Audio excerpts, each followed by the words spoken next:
Hello friends, आ गया है लुकेज्म का चैप्टर नंबर 457 जिसमें होने वाली है वोरन चाई और जेरी केवोन की धुआंधार फाइट। तो चलिए ज्यादा देर ना करते हुए करते हैं चैप्टर की शुरुआत।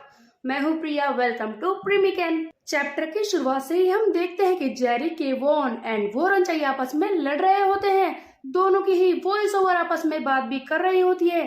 दोनों ही कह रहे हैं कि वोरन चाई, जेरी केवोन, तुम इतने ज्यादा स्ट्रॉन्ग कैसे हो गए, कब हो गए तुम इतने ज्यादा स्ट्रॉन्ग। दोनों ही एक दूसरे पर पंचेस की बारिश कर रहे थे और आपस में बात भी कर रहे थे, वो भी मन में। तब जेरी केवोन कहता है, यही तो सबसे ज्यादा शर्म की बात है कि हम एक दूसरे के मन की बातें भी सुन सकते हैं और हम आपस में लड़ रहे हैं। सो बेसिकली गाइस, लगता है ये दिखाया जा रहा है कि दोनों ही लड़ना तो नहीं चाहते, लेकिन दोनों ही मजबूर है एक दूसरे के खिलाफ खड़े होने के लिए। उसके बाद हम देखते हैं जेरी केवोन बुरी तरह से वोरन को मारता है और चिल्लाता है कि क्या हो गया तुझे, तू वर्कर्स के साथ कैसे हो गया। इसके जवाब में वोरन चाई पूरे जोर से जेरी केवोन को मारता है और कहता है कि क्या ये बातें इतनी ज्यादा जरूरी है, वैसे भी हम दोनों एक दूसरे के सामने खड़े ही हैं और मैं वर्कर्स बन चुका हूँ।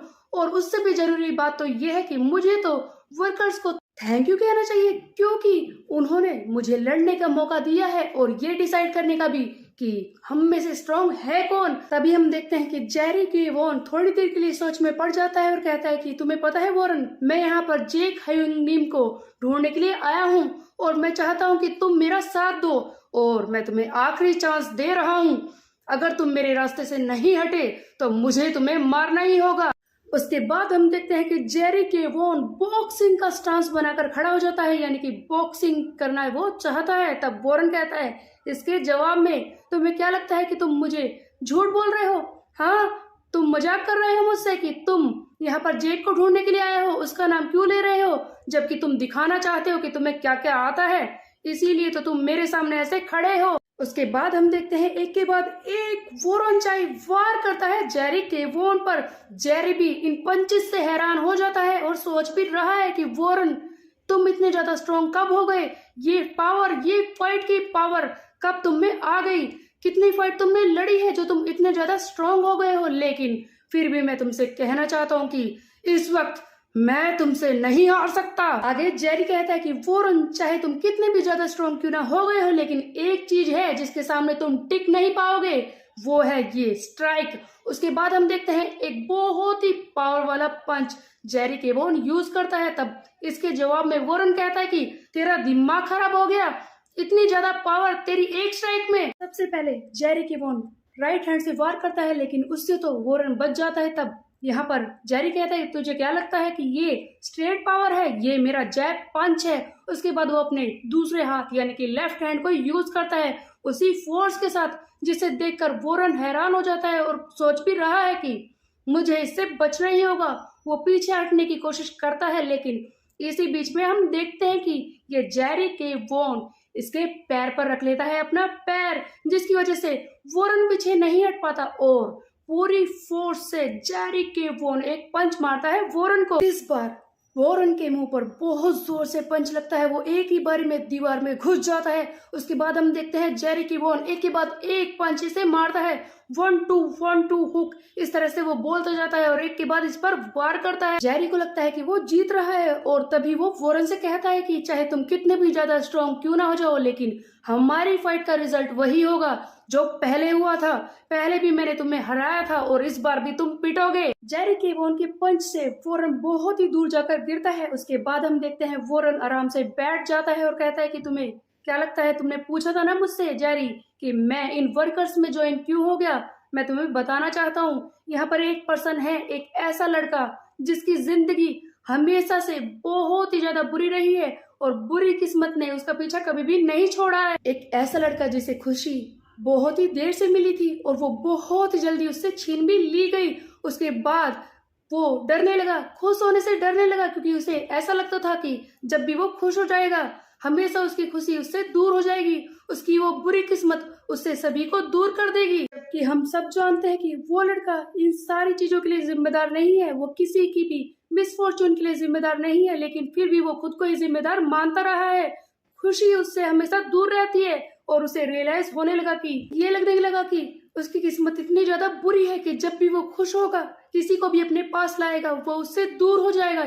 यहाँ पर सारी बातें हो रही थी एली जैंग के बारे में, जिसकी किस्मत शायद लुकिज्म के यूनिवर्स में सबसे ज्यादा घटिया दिखाई गई है। मुझे तो ऐसा ही लगता है, क्योंकि शुरुआत से ही वो अकेला रहा है, गुंडा बन गया, उसने बहुत सारे घटिया काम भी किए, और जब उसे थोड़ी सी खुशी मिली उसके बाद उससे वो भी छीन ली गई। और जब अब वो दोबारा से सही रास्ते पर चल रहा था, तब भी इस यूजिन ने उसे गंदे कामों में खींच लिया। आगे वोरन कहता है कि बेचारा एली अपने आप को सारी चीजों की वजह मानने लगा था।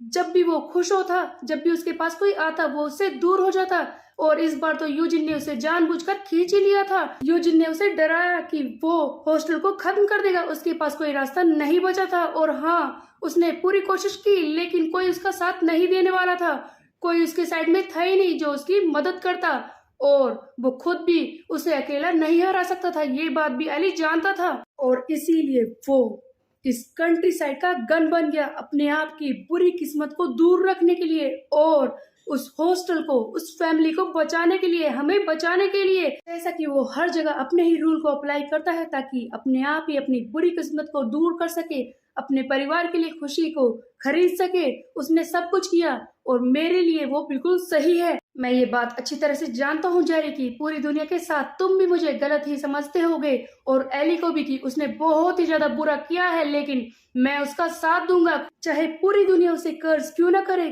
उसके बारे में घटिया बातें क्यों ना बोले, लेकिन मैं उसका साथ नहीं छोड़ूंगा, क्योंकि उसने जो भी कुछ किया है अपने परिवार को बचाने के लिए किया है। हो सकता है कि किसी को लगे कि ये रास्ता गलत है, लेकिन उसके पास कोई चॉइस भी नहीं थी। अगर मैं उसकी जगह होता तो मैं अपने परिवार को बचाने के लिए यही करता, डेरेक भी यही करता, और शायद मैक्स भी यही करता, और मैं हमेशा उसका साथ दूंगा, चाहे पूरी दुनिया उसके खिलाफ क्यों ना हो जाए।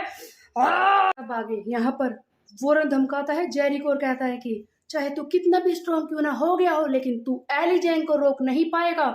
मैं तेरे सामने हूँ, और मैं भी एली जैंग बन गया हूँ, शायद उससे भी बेटर, और तू क्या कर पाएगा, मुझे रोक पाएगा। आगे वोरन कहता है कि जैसा कि बहुत सारी बातें हो चुकी हैं, तो मुझे ऐसा लगता है कि अब बहुत ही देर नहीं करनी चाहिए। अब टाइम आ चुका है कि हम में से किसी एक को चुनना ही होगा कि विनर है कौन। वैसे भी डेस्टिनी हमें एक दूसरे के सामने बार बार ला रही है, तो हमें फाइट करनी ही होगी। तुझे पता है, मैं उस वुमन से जिससे मैंने सारी जिंदगी प्यार किया, उससे भी कभी इतना सिंसियर नहीं हुआ, लेकिन आज मैं तुझे दिखाऊंगा एक न्यू स्टाइल ऑफ फाइटिंग। तैयार हो जा, मेरा बनाया हुआ new style of CQC technique. And वोरन चाहे अपने CQC टेक्निक के एपिक पोज में खड़ा हो जाता है जेरी के वॉन से लड़ने के लिए। सचमुच ये बहुत ही ज्यादा पावरफुल हो चुका है, तो क्या सचमुच ये जेरी को हरा देगा? सो बेसिकली गाइस, पूरा चैप्टर तो यही था। अगर इसके कंक्लूजन के बारे में सोचा जाए, तो सारे चैप्टर में इन दोनों की फाइट के बारे में दिखाया गया है, जहाँ पर ये दोनों ही सिंसियर होकर नहीं लड़ पा रहे थे, लेकिन अब फाइनली वो मोड़ आ चुका है जहाँ पर ये दोनों अपनी पूरी पावर को यूज करेंगे। जैसे कि जेरी को गलत फहमी है कि जेक यहाँ पर है, इसीलिए वो जेक के लिए सब कुछ कर सकता है, और उधर हम देखते हैं वोरन चाई, वो बहुत ही पावरफुल हो चुका है, वो एली जैंग के लिए भी कुछ भी कर सकता है, दोनों ही अपने दोस्तों को बचाने के लिए कुछ भी कर सकते हैं। तो इन दोनों की फाइट बहुत ही ज्यादा इंटरेस्टिंग होने वाली है। इन दोनों में से कौन लगता है जीतेगा, कमेंट करके जरूर बताइएगा। गाइस प्लीज मेरी वीडियोस पर व्यूज बढ़ाने के लिए मेरी हेल्प कर दीजिए। वैसे पहले तो ये चैनल मैंने ऐसे ही शौक के लिए बना लिया था, लेकिन अब मुझे अपने परिवार को भी सपोर्ट करना है। प्लीज गाइस हेल्प कर दीजिए, मेरे चैनल को आगे बढ़वा दीजिए। सो गाइस आज के लिए बस वीडियो में इतना ही। आपको ये कैसी लगी कमेंट करके जरूर बताइए। मेरे चैनल को लाइक कीजिए, सब्सक्राइब कीजिए, और इसे आगे बढ़वाने में मेरी हेल्प कर दीजिए। इसके अलावा आप लुकिज्म के कौन से और टॉपिक्स देखना चाहते हैं, उसके बारे में भी कमेंट करके जरूर बताइएगा। Bye bye.